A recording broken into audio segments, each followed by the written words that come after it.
All right, so I'm going to end with these three short pieces here. This first one is dedicated to my mother. It's based on an interview I did with her on how I ended up in this world, and it's called January 1974. January 1974. Two immigrants huddled, shielding themselves from the Canadian cold, rubbing their bodies together like sticks in the hands of Boy Scouts, trying to recreate the Jamaican heat they had known well but had left behind.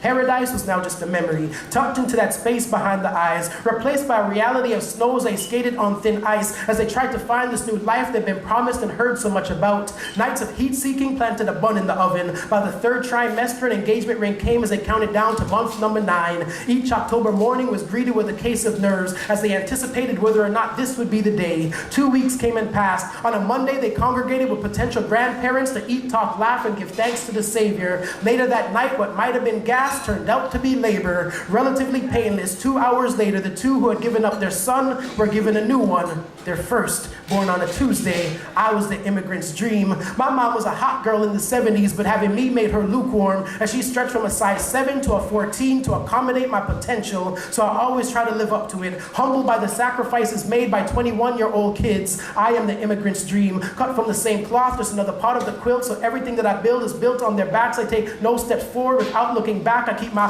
past and my present and my lineage in perspective so that regret will never be a part of our family's existence. No second guessing whether or not a better life ever existed. For as long as I continue bearing my soul through my creativity and my writing, there'll be no need for them to yearn for the heat from the Jamaican sun, because I am their dream. And when they look at me, I want them to see that their sun is still shining.